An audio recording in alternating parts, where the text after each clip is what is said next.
Welcome everybody to episode 77 of Everything Teams Phone Live.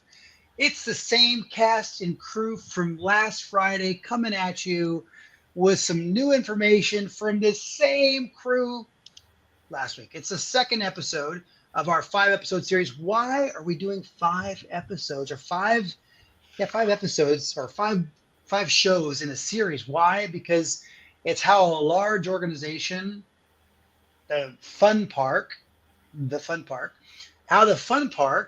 migrated to Microsoft Teams. And joining us again, Matt Carlson. Matt, welcome again. It's episode 77. Brandon, how's your day today? We got a lot going on. It's Friday. Crazy week, huh? Crazy week. It's been a week, and for our listeners that don't know, I'm coming off my COVID deathbed, so it's been also unburying myself from falling behind on top of a busy week. So, but happy to be here. Matt, welcome. Thank Bailey, you. I'm just going to toss it to you because Rick beats me to it, but I think there's maybe some house cleaning, and then we're going to dive into the fun. Sure thing. You guys know the drill by now. This podcast is sponsored by Momentum, where we help companies connect, collaborate, and engage using Microsoft Teams. Now back to our second segment featuring Matt Carlson. Okay. Thanks, We Bailey. are here. Thank you, Bailey. Appreciate it. This is super interesting, Matt. We left off last week. Last week, you gave us 5 tips for our listeners. And again, guys, we're talking about a large organization migration, and Matt has done this not once, not twice, but 3 times. 3 different large organizations, and heed his advice if you are thinking about migrating to Microsoft Teams. Ian, Matt, actually, we were in the middle of a discovery call the other day with a large organization, and some of your bullets from last week, I'm going to repeat them here in just a minute, were going through my head. I'm like, guys, just do a soft phone deployment. Just do a soft phone deployment. I literally had you in my ear. So let's go. Number 1, Matt, tip last week was soft phone only deployments.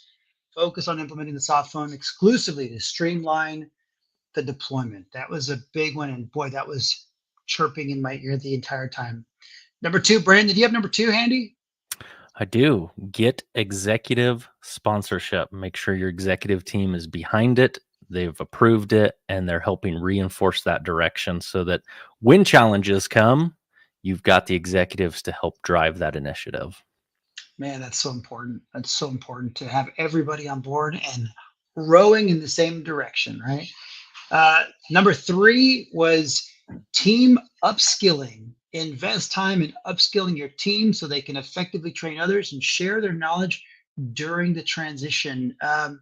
That's a big one, and not just in the enterprise space, Matt, but even in the carrier space, because the carriers are all going from this UCaaS sort of service delivery to now team service delivery, and so some of the big carriers, we've been doing it for a while, so we kind of have a good crew, but some of the carriers out there are in the process. I've spoken at a few conferences where they basically go, we need to upskill. We need to get our team to get upskilled. So same thing in the enterprise space, Matt.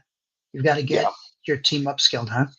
Yeah, especially too if you outsource your help desk or other areas. We didn't talk about it last week, but it's also important from an operational standpoint too that you're upskilling those folks, that they know how to troubleshoot and triage, Teams phone issues or just Teams issues in general, and then build on Teams as well. So yeah. There you go. Brandon, what's next? Yeah, what are we on? Point 4 of the 5 is the positive communication, and I'm gonna summarize this a little differently in that what we had talked about was creating that positive message to bring and buy that adoption from the user base. Meaning, if you go back and listen to episode 76, we talked about how you may not be able to solve every problem or every demand that the end users have. And so creating that positive communication that reinforces the hey, we may not be able to solve this, but look at all of this other good things that we're bringing to the table, and then reinforcing that. So positive communication to help, again, that buy off. Yeah. That was, I like the way you kind of yes last week, because you kind of go, you spun it nicely where you're like, look, I know it's different, guys, but look at all this. Just like Brandon said, look at all this. And putting that positive vibe on it, because people don't like change typically, right? People just don't like. And you interrupt their workday, but you're interrupting their workday to improve their workflow. And so now you spin it that way, and it's got a nice message of, again, everybody's behind it. And the last but not least, organizational objectives. Understand the organization's goals for the migration, review success factors, and establish metrics to measure progress and outcomes effectively. So, Matt, why don't you take that one? Why don't you explain what you mean by organizational objectives for us? Yeah, so going into it, I think it's important to understand why you're making the transition. There's obviously a lot of financial incentive there, so want to make sure that you're tracking that. If you are decommissioning, legacy systems, put a hard date, right? And this is when we can expect those costs to go away. And there's some more soft metrics that you can measure too, like overall awareness or overall happiness within your user base of how they perceived it. So I mean, those are kind of lessons learned and how you can effectively help future projects. I always focus on, not everybody's always going to be happy, but we want to make sure that everybody was aware. So target is always 100% awareness, and then happiness is more realistically, a little bit less than 100 usually, sometimes, right? But making sure that if your objective is to do this, make sure that we're fully communicating out, and it's not a surprise to anyone, again, whether they like it or not. But yeah. What are some of the tools you use to gauge that, Matt? Do you guys send like surveys out to people? Do you guys send? Is that what it is? Yeah. So usage, I mean, that's pretty straightforward. We want to adopt a new technology. We want to make sure people are using it. So usage reports, various different tools and admin centers that you can grab that information from. Satisfaction surveys sometimes play into it post migration. So it's also a good way for you to get we'll talk about it here in probably today's episode, but you may not go out with one big bang. Probably not everybody's going to migrate all at one single time, right? So being iterative and agile in between what will likely be multiple migration waves, measuring things via a survey, such as how aware were you? What things could we have done to make it better from an adoption standpoint? And then also, the dreaded, what else would you like to say about this project, where you've got to comb through all of the extended responses? Some of them, people will complain, but there are certainly some that you can find value out of, like, hey, maybe let's try something just a little bit different this time, right? In our next wave, that would maybe mitigate, this issue that somebody raised. So yes. I'm curious about two things, Matt, and then maybe we can transition into, like, now you've got your objectives. Now, how do you go implement, and how do you start the actual rollout process? So as you were talking, there was two things I was thinking of, having come from a large enterprise in a previous life myself. One, how often in your experience did you see in the feedback a ton of feedback from a lot of people, or was it just the outliers? Right. So question number one.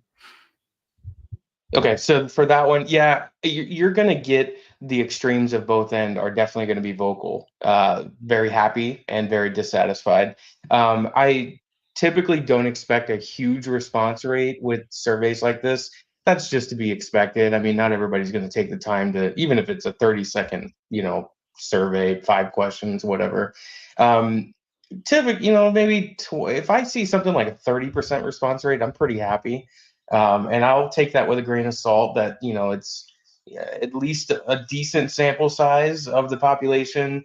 And I will also understand that I am going to probably get more of the two extreme ends, and, somewhere in the middle is probably the general sentiment of it. Okay. I'm going to out myself a little bit. I'm anti-survey. I can't stand surveys. Yeah. That's just me personally. I can't stand every time I hang up a Teams call, it wants me to give it 5 stars, or, 1 to 5 stars. I'm like, it's none of your business. And I know why I know why admins want that, right? And I can see it with the CQD dashboards and everything. But I totally agree with you, having come through similar projects where surveys sometimes are just the chatty, I'll call them the chatty Cathys, and take it however you want when I say that. Okay, so the second question is, in the large enterprise, what's been your experience around I'll call it the gamification of adoption? So like I came from an environment where they turned user adoption into kind of like pseudo training, like, hey, we're gonna train you how to use this new product, but we're gonna gamify it to an extent to make it fun, to make it rewarding, to kind of give you a challenge to propel that user adoption. Have you seen that in your last 3 transitions where enterprise has gamified the adoption of teams? Yeah, somewhat. Maybe not in the full traditional sense of it, but yeah, I mean, a part of it, which we talked about last week, is really trying to find those power users that kind of are your force multipliers in the field, and they really act as like, your champions, whether they realize it or not, and they're the ones that are probably also helping others as they, come up on their migration days. So gamify it sometimes. I mean, like have little fun facts or something. And I'll tell you one thing too, a little bit of swag goes a long way. I've done that in the past with some big changes at previous organizations where, even just something as silly as a fidget spinner or something like that, right? Like it helps, get people engaged and like, oh, wait, I want one of those too. Well, come to our webinar or, our in-person training or something, and maybe you'll get one as well. So yeah, that definitely, that kind of stuff goes a long way, and it's, typically not a huge investment, and it usually, it's hard to measure the benefit, the outcomes of that, but I think it does definitely help. Brandon's still collecting skeet ball, the skeet ball tickets, so he's still getting the tickets. he's waiting for the big prize. I'm going down to the local arcade. I'm waiting for the jackpot. Now, I just leverage I'm going to pick on Rick for a minute. I just leverage the jealousy factor. I'm like, hey, Rick, check out this. And I rely on the fact that, there's people in the org that like they're swayed through, I'll call it jealousy. Like they see the new thing and they go, oh my goodness, I want that. Like, yeah. I'll think about it. I'll think. I bought it, but it's too complex to use. That's hilarious. All right, so let's get to today's episode, Matt. That's a recap of last week. That was fantastic. Last week was, I saw a couple of notes, solid gold by one of our huge fans out there. And Matt, I think he's a fan of yours as well. So last week's episode was solid gold information for us. Today, we're focusing on the execution, the migration strategy, what steps do organizations need to take to migrate that existing phone system, and more importantly, what potholes did you find on the other side that you needed to quickly go patch up? So let's walk through, what does a migration look like when you're migrating a bunch of users? Yeah, I mean, I think at a very, one of your first high level discussions really has to be around the architecture. So how are we designing this solution? You don't have a ton of options with Teams Phone, which is good and bad. But obviously, number one right off the bat is what connectivity option are we going with, right? Most enterprises and most of my previous migrations have all been the direct routing route. Potentially leverage existing SBCs that are also Teams certified, but we're working with other type of call manager or something else. And then also the opportunity to leverage existing contracts with your providers as well. So that's definitely your first step in understanding how we're going to move forward. Is more than likely it's going to be direct routing, or I've seen some pretty good deals with calling plans and Operator Connect with some folks as well. So I think it's definitely worth doing that investigation to see how you're going to move forward with that PSTN connectivity and that routed through Teams. So really understanding that, and then that's just a whole buy-in all on its own. So how are we going? I mean, I always recommend cloud-only deployments. So looking at software SBCs and cloud, SIP providers, and really taking the opportunity to remove on-prem dependencies. There's few scenarios where I see that those are required for regulatory reasons. So absolutely do not be scared to use this opportunity to go cloud, because you're going to have the best experience going that route versus all the networking and everything required to bring your call and do a hop on-prem to your local on-prem infrastructure, and then go right back out up into Teams to meet wherever your end users are. Let's dissect that a little bit from a connectivity Yeah. perspective. The beautiful thing about Teams is that it allows all sorts of connection options, right? Whether it's, you've got direct routing as one, and direct routing has several different flavors, but let's go direct routing. You've got Operator Connect, like you said. You've got calling plans, like you said. You've got Teams Phone Mobile. You've got international, connectivity that you can bring in that's different. It's so nice that it's such an, I'm not going to call it open architecture, but it's so nice that you can, from a connectivity perspective, there's a lot of different ways that are sort of, authorized, if you will, like here's how you connect to Teams, like different methods. So it gives you a lot of flexibility to bring in the right solution for you. Like, one provider may have something like shared calling, and you got a bunch of shared callings you want to go deliver. And then you may want direct routing because you're managing a set of SBCs, and your SBCs require complex style translations. So you use direct routing or the Operator Connect route. So lots of different options. So that's a great idea. Organize your connectivity. What are you going to leverage that you have? If you have existing SPCs, great. If you have an existing carrier or carrier contract, great. See how that can play into the overall picture of your architecture. Okay. Yeah, I think just a last comment on that. I think an important thing that I've learned over the last few years too is don't be scared to mix and match. I started off, with the mindset of, hey, let's go this one way. Let's solve everything this one way. It'll make execution and operationalizing it a lot easier. I'm starting to really embrace let's pick the one that fits the scenario the best, right? And not be so stuck on just one single implementation method. When I first started doing this, you basically had direct routing or calling plans, and that was it, right? And so now, as they've grown, Microsoft and their partners have grown the service and added that flexibility. I think it's definitely, don't be scared to look, solve this use case with this method and another one with another, method. Teams Phone Mobile, right? A great new thing that's come out in the last year. So yeah, don't be scared to mix and match. I think that's great advice. The mix and match piece. I don't think there's so much emphasis. I'd like to put a lot of emphasis on the mix and match piece, because oftentimes exactly what you said, people do go, well, I've got one carrier and I'm trying to accomplish everything I want with this carrier, right? And you look at it and you go, yeah, but they're not going to Teams Phone Mobile. If they've got an offering that's mobile, it's not Teams Phone Mobile. It's SIP Gateway, right? It's it's not what we're talking about when we talk about Teams Phone Mobile. Or if it's an easy sort of, here's Operator Connect, I can go touch a lot of providers with Operator Connect or shared calling.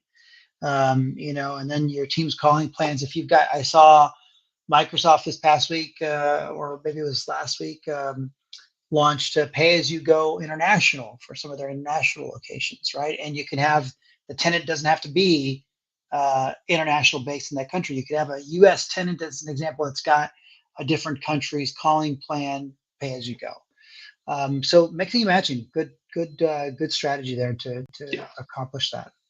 Okay, cool. And I would pile on a couple thoughts just that I have. I would assume, and I'm assuming on your behalf, Matt, I'm not trying to speak for you. I would assume as you're going through this and you're putting together that implementation, you're scoping out existing carrier relationships, existing vendor contracts, all that stuff. It's probably also a great time to maybe do a refresh on some of those agreements. The reason I say I assume is, again, coming from a background where, you go in and you lift from one legacy platform to, another platform. I found that some of those vendor relationships had been in contract for 7 and 8 years with no price refresh. So they're still paying, that 2015 price, and it's now, 2024.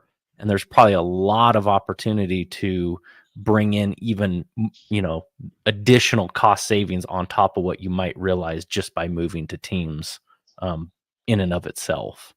So there's that. And then when you talk about mixing and matching, Rick, this is more just maybe a social comment around, back to that implementation of knowing what the business needs are, understanding where the service fits the best, meaning, hey, does this partner offer ancillary services that fit the implementation plan, right? Do I need SMS? Do I need other services that maybe are better suited to go with this vendor versus that vendor? So just a social comment on that topic. So I feel like you're going a layer deeper now. You're going, okay, what, not just, what carrier, but how do I get other services from a particular location that fulfill some of my needs? I think that great. I think that's part of the planning, right? As you're making that plan, it's really easy to say, well, I'm just moving my phone service.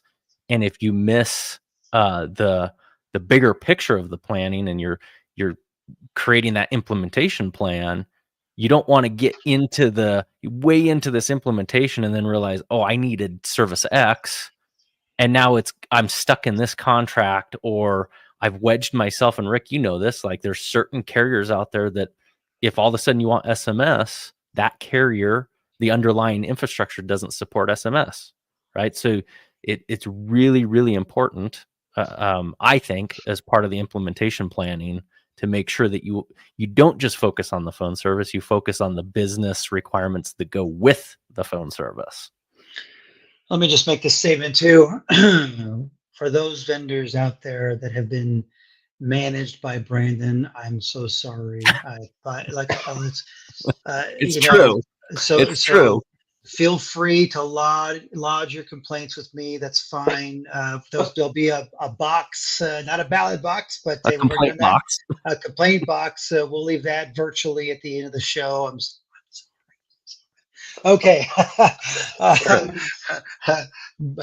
Okay. So Matt, I have a reputation. He does. Okay. So Matt, what's next? We've explored connectivity. We're digging into the options from different carriers. We've got all this stuff, architecture. We're determining what architecture and how we're getting the delivery method. You're like mix and match. It's like, think about mixing and matching. It's okay to mix and match. That's why all these options are there. Okay. So what's next for us, Matt?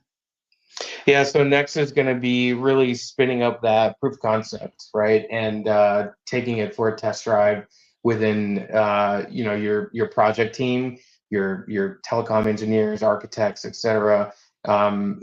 We get that infrastructure stood up based on how you designed it, and then really start vetting the solution. I mean, it's pretty much the same no matter how you go, but depending on, if you go the SBC route with direct route, if you go the direct routing route, and you have SBCs, really put it through, a lot of UAT, make sure that you're getting, two-way audio and all the scenarios, call forwarding is working right.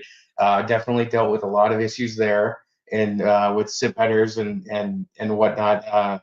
I think most of us know on the Teams PBX side, it's a little bit of a black box once it goes to Teams. So really making sure that you're vetting everything there.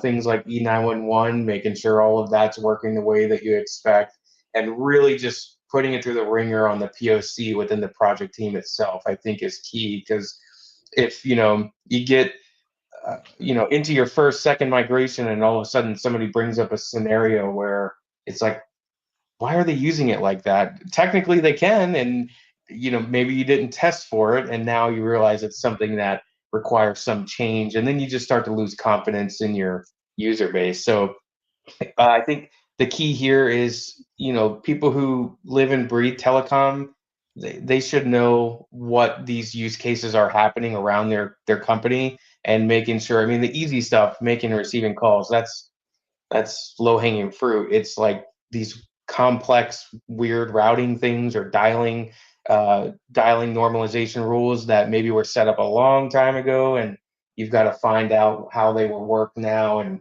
recreate in Teams. So I think that POC phase is critical there. Interesting. The POC thing from a concept perspective to a lot of carriers, it's a foreign thing. And I say that because, in the Microsoft world, we're used to, okay, you run a POC, you test things out, and you're not migrating your 100,000 users in one shot. That's not how it works, right? Yeah. You're rolling it out. And in some of the, when I think about some of the carriers out there, the question is, do you sign a contract, for your 100,000 users or your 50,000 users? And I tell everybody, I'm like, you're gonna sign for like 1,000 users or 500 users. They're gonna run a POC, because it's just it's a different world. Telecom and software is a different world, right? This is like the equalizer here now when we got Microsoft Teams, because it's really the merging of telecom and software, and telecom is having to adapt to, hey, okay, if I sold a cloud PBX solution, the contract had 1,000 users on there, and we signed it, and then we went and replaced all those 1,000 users. In this world, in the Teams world, it's not like that. You just turn somebody on and just make it easy for them to add. And the POC is the start of the buying process. Right? If you're in a POC and you're doing some of the security vetting out, or you're doing some of the some of the testing, the call flows, and testing some of the training, and kind of just filling it out, it's a really important part of the Microsoft Teams Phone buying process. For those of you who are buying phone service today, or have bought phone service, like you've bought an Avaya, or you've bought a Cisco, or you bought 8x8 or Ring Central, somebody like that for a cloud PBX service, the deployment for Teams is different. It's super easy, right? When I talk about easy, it's the demand isn't, okay, we're going to swap all these users, right? The demand is, let's just get it working the way we want it to be working in our, in our environment, and roll out users, test those users, make it, make it as comprehensive as you like. And then when everybody feels good, it's easy to roll out the rest, right? Yeah. I mean, it's a pretty interesting thing, the POC concept. Do you do POCs with other things rather than software, or is it really just Teams related software things? Teams related software. Yeah. So Microsoft has trained us all now. POCs. But let's talk about that POC for a minute, because Yeah. I'd like your perspective on how you treat a POC. Is your POC, do you set your POC up to solve the I'll call it the 90 percentile?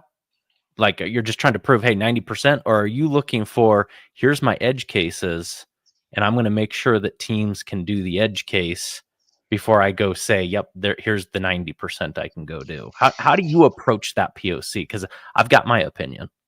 Yeah. I think it's a little bit of both, or all of the above. So it's one key thing which can either come before POC or during POC is people have different names for it. I just call it persona mapping.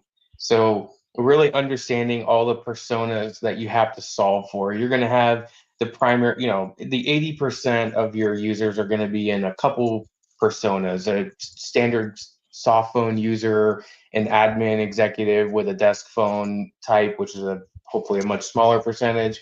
But you do have edge cases there too that you may or may not end up solving for in Teams. A lot of analog stuff, right? Are we bringing our fax machines over on ATAs? How are we managing elevators, fire alarms? Are we using gateways? Or, are we even going to route those in Teams at all?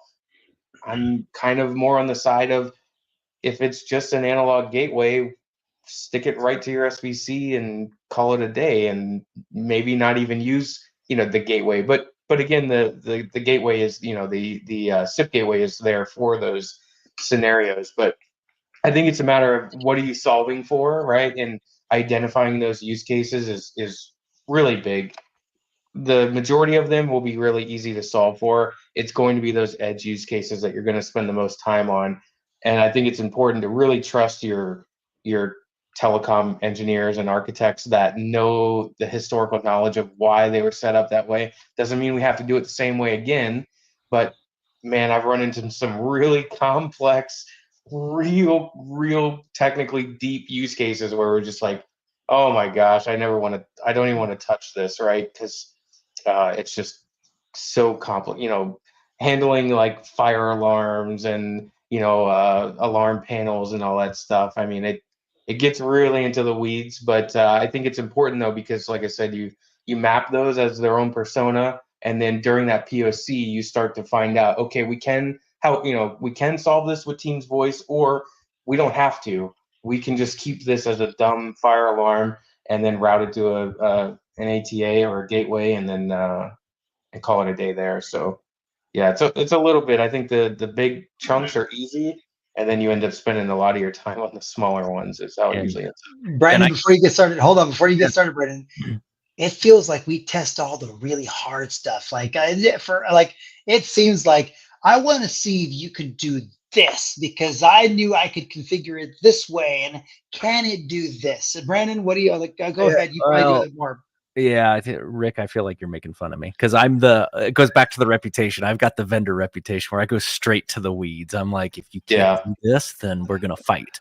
No. I definitely think it's really important. I see this all the time as we deploy our customers in a managed fashion. A lot of times customers take it goes back to the executive sponsorship is, we want the cost savings yesterday, so we don't care what the details are. Go pull the trigger and make it happen. And so then we're here trying to create these kinds of plans with our customers, and then we get into the deployment process, and it gets to, I have one right now. I'm not going to get into the weeds of it, but it's highly, highly complex. It has to do with an overhead bell alerting system that needs to alert to a simul ring on a factory floor. So, someone knows to answer the phone because someone's wife is pregnant and in labor or whatever. And we're now in the 11th hour going, oh my goodness, this was not scoped out. We don't even, the way it's deployed, we don't even know that SIP gateway is an option. So we're reinventing the wheel. And so I think it's really important to, at least from my perspective, to stress that, I'm not you, Matt. I'm not, the enterprise you work for, but my POC is, like what Rick was laughing about, is I want to know how flexible is your system so that I don't get stuck in the 11th hour trying to figure out what to do, especially when it's on behalf of a customer versus I'm the entity trying to solve for it. Yeah, definitely have had those long nights trying to figure things out on the fly because we didn't appropriately plan or account for certain use cases. And sometimes that's not the fault of the project team. I mean, sometimes these use cases, people come and go and they're just forgotten about. And until you go and touch that, 30-year-old gateway that's sitting in a IDF closet somewhere, you're not going to even realize it's a thing, right? So yeah, it can be tough, and you're not always going to have every scenario identified early, but the more you can, the easier it's going to be later. Dealing with things like you said, paging systems and all those use cases. Yeah, definitely need to identify those early and plan for how they're going to be handled, whether it's teams or otherwise. Yeah. So as you go from POC, have you seen where now you're rolling a small portion of that out to your sponsors to get their additional buy-in? Like, so you go from POC where it's the technical guys maybe and you're proving it out. Then next step for you is maybe to roll it out to the sponsors? Yeah, typically that's what happens. It'll be the POC group. Very, I never like including decision makers in that POC because they're going to be like, because we're still trying to figure things out, right? Mm-hmm. Like that project team is. But so I think it's good to keep that as siloed or restricted as possible to just the technical people who really need to solve for these use cases. I think once you start getting all of those ironed out, you have your personas mapped, the persona mapping is important too, because that carries with you throughout the entire implementation phase. So you have these different personas identified. Okay, this type of phone uses these features, blah, blah, blah, right? And then that carries with you all the way through to, how you design for each of those scenarios. And then even into operationalizing it, you say, oh, this type of persona, it's a net new ad, it goes into this solution, right, architecture, or if this person's having this problem, they're this persona, we solve for them like this, these are the troubleshooting steps that go along with that. So I think once you've got all that mapped out, then you go into either a pilot phase or some type of maybe even a pre-pilot phase, but essentially a pilot phase where now you're opening it up to a little bit more beyond the POC group. So you've got your executive, decision makers, stakeholders there. Maybe you've got a couple internal friendly people. This could also be, depending on the size of your organization, where I know it's a hot topic. I'm a fan of the dog fooding method, right? Eat your own dog food. So I like to roll changes out within the IT department. So this could be your opportunity either during the pre-pilot or pilot phase where you start, if you feel comfortable, you start expanding out to your internal IT organization, and then let them really take it for a test drive. They're going to be super critical. These folks are usually very vocal because they deal with technology every day. So they're going to point out everything that's wrong with it. So yeah, I think probably your pre-pilot is your stakeholders, your core stakeholders, et cetera. And then maybe your pilot phase is more your internal IT organization moving over, depending on the size there. I usually keep those, as far as numbers go, I like to keep those somewhat small at the beginning. So pilot, your POC phase, you might have 10 people in there, dozen maybe, or even less. Your pre-pilot, whatever you want to call it, that might be 25 people, right? And then you start getting into your true pilot phase. That's when you want to start bumping those numbers up. You've gotten a feel for it. You can kind of start taking the training wheels off, and then maybe get that up to, however many people in your IT organization, 100, 500, whatever it may be.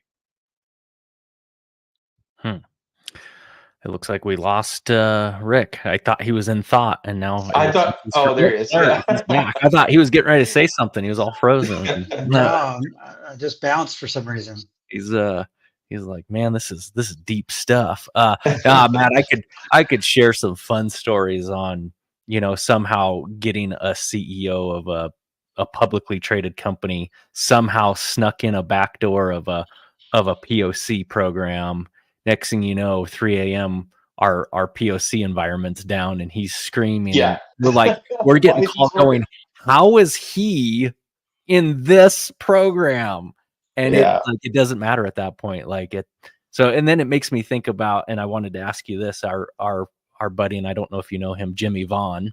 We talk to him every once in a while on the show, and he's brought up a couple times, I think, about how oftentimes companies tend to focus on designing for the executive demand, especially around like meeting rooms and whatnot.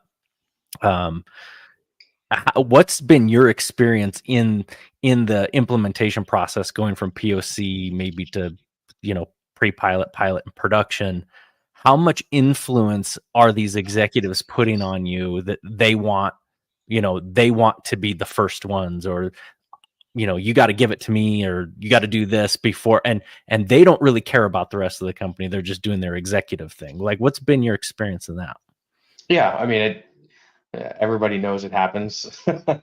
They made the decision to do it, and they want to be the first ones to take it for a test drive. So I think it's just a delicate balance. I mean, you can't let them have, it's never a good idea for anybody, whether they know it or not, to let them in on the early ground stages, right? Like, you got to get some experience, even a couple of weeks, of experience from the technical guys. Because what's going to happen is those executives, they're going to have questions like, hey, how do you do this? How do you do that?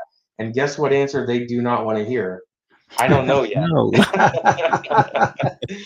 Yeah. So it's a delicate balance of getting competency and comfortability within your project team, and then letting those people in and letting them experience it, and having at least some knowledge of saying, hey, if you got a question, I think I can answer it now, right? So yeah. So now to put the dig right back at Rick, since he was making fun of me earlier. Rick, you heard it here first or second.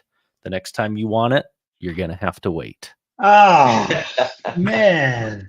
I knew you were talking about me. Yeah. I was thinking about when Matt just said it's never a good idea. Does anyone ever remember the movie? Was it like Broken Arrow? John Mm. Travolta. He's like, you never share command. It's never a good idea. Anyway, Yeah. I should have made that a question. See, Jimmy Vaughn would have got that right. All right. Okay. So POC, pre-POC, pre-pilot, then pilot. We've gone through all that stuff. Let's give us some more traction here, man. We've gotten to, let's call it pilot here.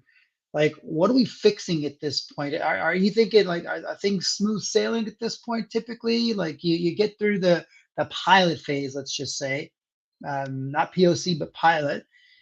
Are things supposed to be smooth sailing there, or do you find something after the fact like forgot that? Yeah, again, sometimes both. The good thing is that it is a pilot. The purpose of the pilot is to find these big issues, if any do exist, to weed them out now before we go out, into a full production rollout. Typically, they are pretty smooth. It's really dependent on that. Have we identified all the use cases? Networking always seems to come up. If you're already a team shop, typically you've already set up all of your standard split tunneling with all of your team's IP and all the team's traffic and whatnot. If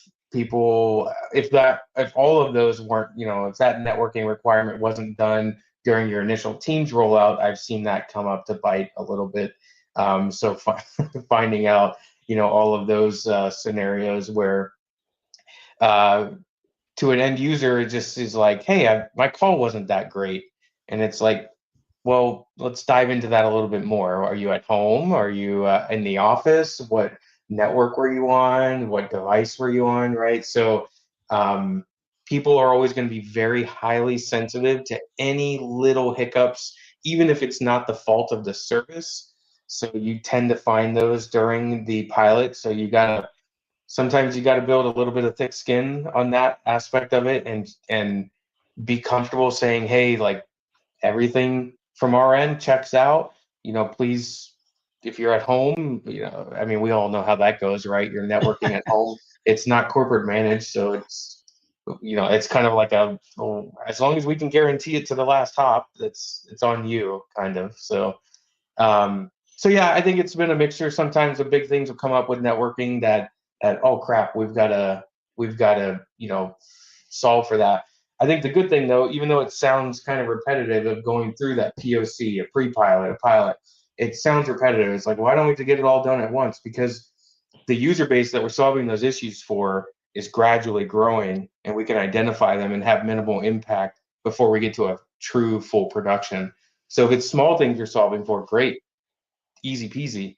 But if there is a big major thing that we found, okay, good thing we found it now, but we only, did it to our 100 IT folks first, right? And now we can solve for it. Yeah. When does training take place, Matt? When are you training and how big a deal is training? I think it's pretty big. Training, so you really, that kind of pre-pilot phase or maybe definitely your pilot phase is when I would definitely get, if you have some type of change management team, most big enterprises are going to have some type of adoption, change management, whatever they call it, team. You want to get those people in early, that some of those early phases, not POC, but shortly thereafter. Get them hands-on. They're the ones who end up, going to have to be the public facing subject matter experts. So you got to get those people on board. I think, as a product manager, I tend to help facilitate that a little bit. So, hey, I know the service really well. I think these are the things that you should focus on. Or I've done this, previously. I think these are the topics that you should really focus on during that training. So I think having the right expertise, whether it's in-house or you're using a consulting partner, making sure that those topics are sent to your change management team, and then getting those folks fully onboarded, ready to go. I typically, when you start actually looking into the production migrations, I don't usually go too early with training, like before they get the feature. It's usually best to have the feature available. They can test drive it while they're doing the training live, right? Unless you make a call and now you're out of the Teams meeting, which happens all the time. Mhm. So yeah, I think having ample opportunities for training already prepared, they're part of your communication, which we haven't even talked about yet, that communication strategy to your users, and having, you know, recorded sessions, etc. Yeah, it's pretty critical. Now, is that how do you typically address that though? I mean, is it? Uh, I feel like everybody knows how to use Teams, but maybe I'm wrong. People maybe don't know how to use Teams. So is it addressed in a like, do you put like a web like an intranet together? Do you like have like live sessions? Do you just send them some recorded material from Microsoft? What's been your best sort of success when it comes to training? Yeah, I think it's been whatever your internal knowledge base is, you know, ServiceNow or Confluence, whatever it may be, setting up a landing page for this for this service. So having that one-stop shop landing page. Hey, this is what Teams Phone is. This is how you request it if you don't have it. This is, you know, here's all of our training material that either we or Microsoft have curated for you. Links to sign up for training, FAQs, all that good stuff. Having that landing page for users to get all of those resources in one spot is really, you know, really critical.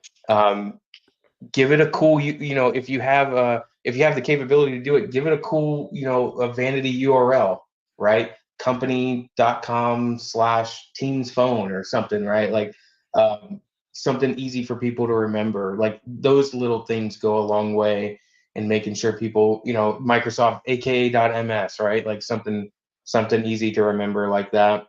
And then have that be your focal point of all the changes and trainings that you're doing for your folks. I love that. I love the idea of that, Brandon. Like the as a service provider, I love the idea of how do we, maybe we can't set it up for the customers because they all have different intranets, you know, with ServiceNow or whatever maybe. But how cool would that be to basically go, all right, you've got a, you know, here's a page for you of some sort, you know, that's got all the information related to a migration, you know, so here you go, dump a whole bunch of information onto a page. I think it's really cool to share. I'd love to provide that kind of thing to a customer. That'd be pretty cool just because I think it's a great customer experience. But I know if everything would be different for each customer. So that's great. I even put it down in our notes here, right? Training, change management starts, and the landing page for the transition. I think that's a really cool idea. I've actually seen one, I literally just one, and it was the University of Oregon, I think. So shout out to University of Oregon, whoever rolled that service out. Not we didn't do it, but they had PowerPoint decks. They had links to here's we're going to migrate you off of this Avaya or Cisco, whatever it was. And I saw that. I'm like, this is pretty cool. Like this was actually a few years ago, and I'm like, this is pretty cool for an employee to go, oh, you know, I'm transitioning. My week is this week, right? This week we're doing because they put the schedule on Yeah. that intranet. Well, it wasn't intranet because I saw it, but they put the schedule on there, right? So people knew your department is going, you know, on this day. So that I was like, man, that's pretty cool. I like that. Anyway, great feedback. I put that down in our chat here so that we can post this. Or Bailey can post this down below. So comment on these guys. Well, I think that just couples with the key or critical word, Matt, that you mentioned earlier, that communication piece, right? You can have all this stuff. You can have the intranet, you can have the resources, the training, the guides, but maybe now's the time to talk about how you communicate that, right? What's the outreach program look like? How do you go about setting those things up to make sure that people are engaged in or engaging in those resources? Yeah, I think it's organization dependent in some aspects. Your organization is going to know how your user base best consumes information. I think everybody can do a couple standard things. but they're not going to work for everybody. Email campaigns, look, yeah, 50% of people are going to delete it without ever looking at it. It's just the way that it is. You can make it look as fancy or important as you want, but it is, I don't shy away from it though, would be my, don't overwhelm them. I usually do I usually try not to do too many, maybe 3 at most, right? You're 30 days out, and then you're 1 week out, and then your day of, right? Hey, you've migrated, right? And they get more and more condensed. You get the most information on the first one, and you get the least amount of information on the last one, because the last one, all I want you to know is that it happened. Boom, it's here. Your phone number, here's how you use it, right? At the beginning, this is why we're doing it. This is the training that's available to you, etc. The week before, hey, make sure you attend this training, and then the day of, it's here. Hopefully you read all of our past emails, but if you only take one thing away, check your, voicemail and get your phone number in Teams now. And that's only one method though, right? And you've got to couple that with Viva Engage, right? If you have an org-wide team, whatever other communication platforms that you have large user bases in, or if you have newsletters that go out monthly from your executive leadership, allow that project team the visibility to incorporate a blurb in that little article, right? Hey, did you know Teams Phone's coming? Click here to check it out. Boom, you get on the landing page, right, that we talked about.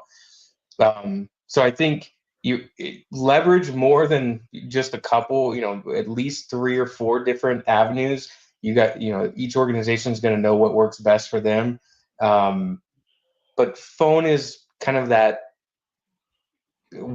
it can be super critical for some, and then others just never care about it at all, right? So you want to try and do the due diligence there and understand that not everybody's going to consume the change the same way. So try to offer it up in multiple avenues to accommodate everybody. Yeah. I came from a company that actually allowed their employees to subscribe to SMS campaigns on their personal phones. So you could actually get corporate notifications to your phone, and they kept it. Their policy was like, hey, we're only going to do like up to 3 SMS messages a quarter, so it was for big things. Maybe it was Teams Phone. It was, hey, did you know, here's the link. Here's what you need to know about it. So I thought that was an interesting approach for a company to really tap into someone, your cell phone has become your, a part of your persona personally, right? So this company in particular at least tapped into that aspect. I was jokingly going to say, just tell the employee, hey, you want your bonus? Pay attention. I don't know if that's going to work over so well. No, definitely not. It's the way he manages vendors too, man. So good. You want me to pay the invoice? Listen up.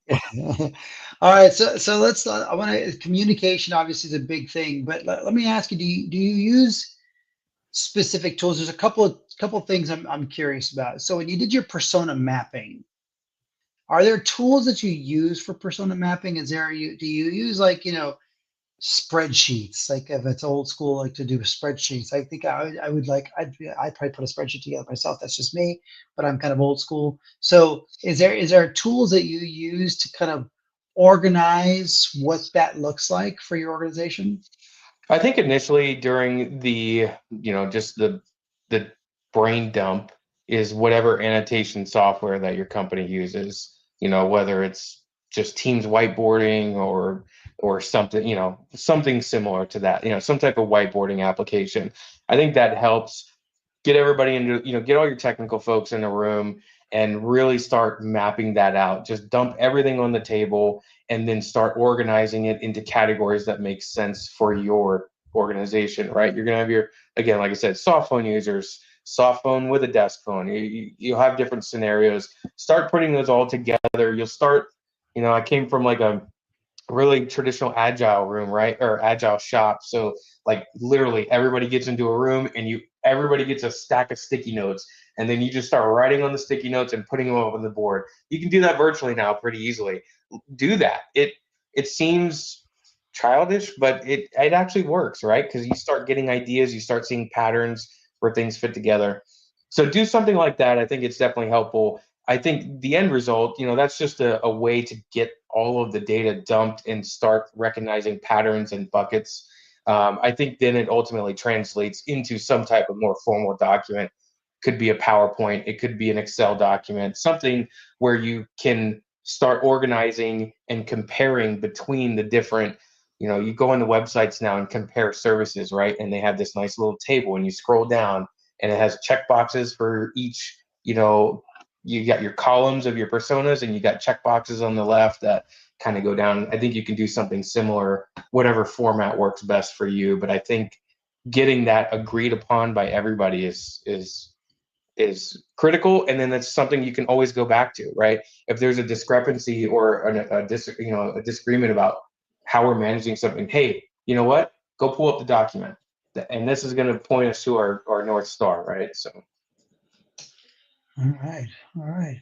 Brandon, anything that you see that our customers are like, when in that stage, in that sort of training communication stage, like is there a gap in I feel like there's a big gap right there for some customers. Like that's a real tough one for them to adopt. Is that just me, or do you see that in implementations? I don't even know if it's about the adoption piece or the, like when you talk about personas. I'll give you a couple examples. Maybe we've worked with customers where maybe it's just this is their first time migrating and they're not thinking about it that way. So we'll ask. Oftentimes it gets to the implementation piece, right? And we're asking the questions of, okay, who are your users and what's your expectation for the different groups of users? And one kind of comical one in my mind that sticks out is we had an organization that, the IT guys were like, these users have these requirements, no ands, ifs, buts are about it. They were very emphatic about it. And they're, East Coast, so they're definitely emphatic about it. And so we get going, and finally we're like, hey, can we bring one of the personas to the call so we can better understand what their user behavior is? And okay, we get on and we start walking through the design, and the persona just comes immediate off mute and says, we don't do this. We're never going to do this. And it was just like you could have heard a pin drop in the room. Like, oh, okay. So we spent all this time designing this, and now we're finding out you don't actually, it's not even that they didn't need it. They didn't want it. They looked at it once and went, we don't want this. We're like, okay, good to know. So I think it's really, Matt, you bring up the whole persona mapping. I think we see it all the time. It's really, really important for companies to understand. I don't care how big or small you are. You need to understand what is it that this person's doing on a day-to-day basis so that you can solution the design to meet their need. Yeah. That's actually a great story there, because that brings up the point from last week where we talked about how bringing in, you can't talk to everybody, but if there is a specific use case like a persona, bring them in and understand, is that really the problem you're solving for, right? Or is it just because that's the way we did it always? And really understand kind of what the objectives are, and get to the don't always take leadership's word for it, maybe, but trust but verify. That's what we'll say. Yeah, and it's not even like in this case, it's not to knock the technical guys, the IT guys. In this case, it was IT speaking for, hey, our legacy Cisco did this. Yeah. Not that again, it goes back to it was configured in Cisco this way, therefore we're going to do it in Teams this way. And then come to find out we bring the business people in, the people who are living the process, and they hated it to the point they abandoned. Sure, it was configured on Cisco, but they abandoned the use case altogether because they're like, it doesn't work for how we work. Yeah. And so we got the opportunity to go back to the drawing board. But yeah, kind of a funny, but I think it happens more often than not when you're going through these transitions. That's why I asked that question, because I see it happen. I think I see it happen all the time. Okay, so let's get to the some. We've got a few minutes left here, so I want to get to like what's next, Matt. Like you guys you get through all this stuff, and then you just kind of roll, like you roll into something, and you're in the middle of transition. What does that day look like? Yeah, it could be a lot of late nights. So, but it's fun. It's fun because you're starting to see the fruits of all the labor, right? Because we've done all of this work. It could be months you've been working on this, right? I mean, depending on the size of your organization and how quick or slow some of your internal processes are. So I think this is where it kind of starts to get a little fun and scary at the same time. So yeah, it's you got to break your typically, the way I've done it is you breaking these user bases up based on what makes sense to you guys, to your IT team, your project team. When you're talking about big numbers, you're usually not doing all of those at once. 100,000 people are not going over, one single weekend. Number one, PowerShell just, no matter how many nodes you have running, it's not going to keep up, right? So you got to realistically, set expectations there. Also, again, when you are breaking it up, let's say you break up, you can move everybody in a month, right? Or whatever, however many people, right? Maybe it's 5,000 people every weekend for a month, and then we get to our 25,000 goal, or whatever it may be. It also does give you a little bit of time to iterate in between, because just we think we found all the problems, and all the major ones anyways, and maybe, just maybe, in between you might find a couple here or there, and it gives you that chance to iterate if you are breaking it up. So you go into it, you've got your script, or sometimes you can use there's a lot of great provisioning tools or management tools that are out there, and just upload it or press enter, and fingers crossed. You got all of your policy mappings mapped out based on your user bases and your locations and all that good stuff. Make sure you're coordinating with your communications team. Hey, have your go no go Thursday, and then your execution starts Friday afternoon, and then you've got some type of confirmation, to your communications team over the weekend. Hey, you're good to hit send on that email Monday morning, and now they're going, they're running, they're hitting the ground running. I think I want to spend an episode, I think, talking about maybe the next episode is just overcoming the unforeseen challenges that come with that migration, because I have a bazillion things coming to mind that the migration goes off without a hitch, and then the storm hits. And I would love to spend some time talking about comparing, and I'm just going to say one thing. We don't need to talk about it now because we're at time, but just the whole Microsoft Sync challenge, right? We all call it affectionately the Microsoft Minute. And I would love to just talk about how do you overcome the challenges that everything seems like it went well, but then Monday morning rolls around and you're going, oh man. So maybe that's our next episode, Rick. That sounds great. That's good. Well, we've got this one kind of mapped out, but I think you're right. I think we should definitely hit that one. I think we're coming up on the end of the hour here, so we've got a lot going on. Everybody's got an amazing weekend to get to, but I don't. I've got a boring weekend to get to, but that's okay. Matt, any big plans for the weekend? I don't think so. Watching hockey, if you haven't noticed. Bit of a fan.